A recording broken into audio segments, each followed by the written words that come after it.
The appeal of William Swinderby from this sentence of the bishop prefixed unto the king and his council by William Swinderby.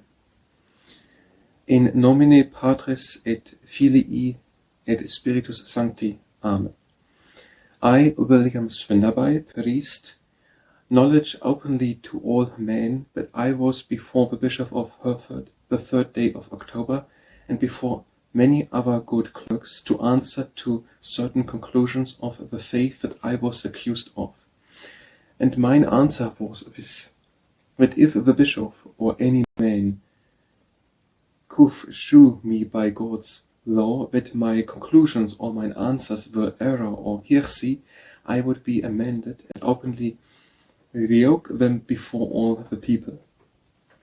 Now is in any of my conclusions, but Satan singly with word that there were errors in them, and bidden me subject me to the bishop and put me into his grace and revoke mine error, and shoot me not by God's law, ne reason, ne proud, which they weren. And for I would not knowledge me guilty, so as I knew no error in them, of which I should be guilty.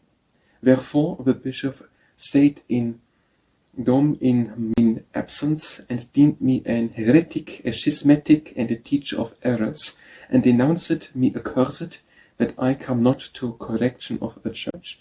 And therefore, for this unrightful judgment, I appeal to the king's justice for many other causes.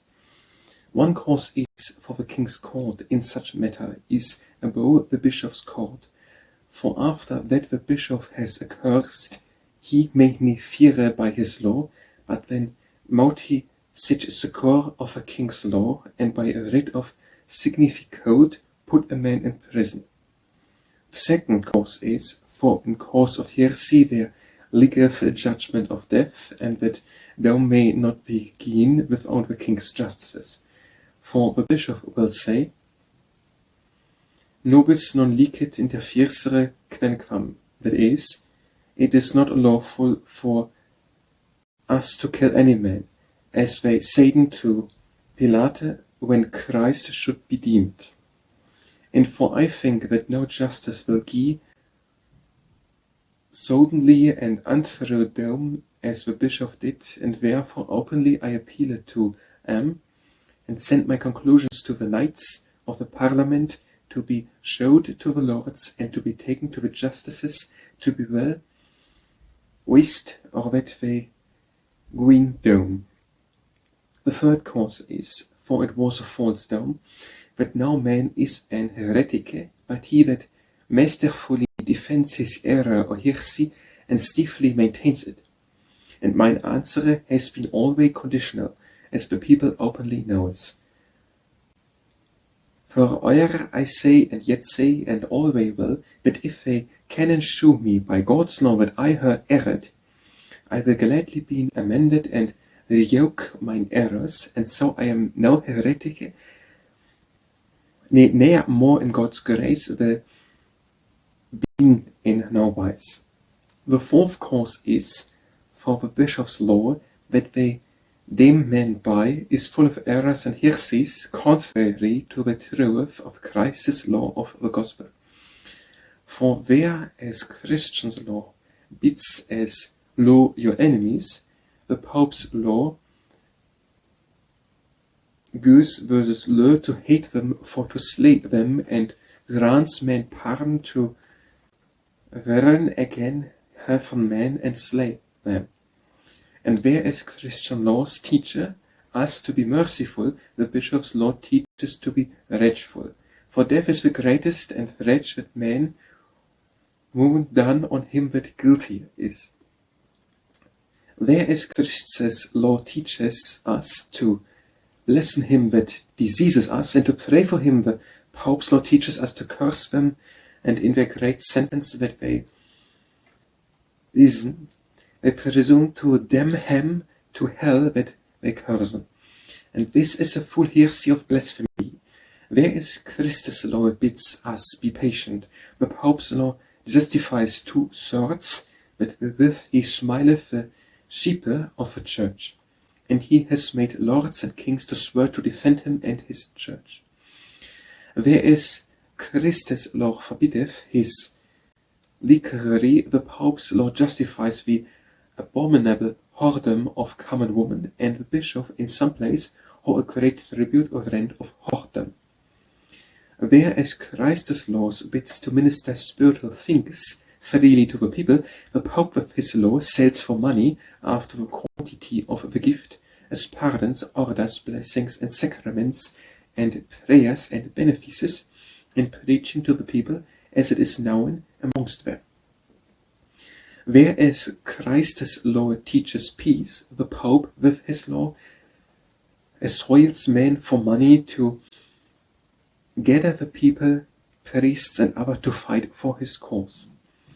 Whereas Christus' law forbids swearing, the Pope's law justifieth swearing and compels men thereto. Whereas Christus' law teacheth his priests to be poor, the Pope with his law justifies and maintains priests to be lords. And yet the fifth cause is, for the Pope's law that bishops deemen men be, is the same unrightful law that Christ was deemed by the bishops with the scribes and with the Pharisees. For right as at that time they gave more credence to the two false witnesses that witnessed against Christ than they did to all the people that witnessed to the true preaching and his miracles. So the bishops of the Pope's law could more learn by their law to two heretics and apostates as to common women that would witness against a man in the cause of heresy than to thousands of people that were true and good.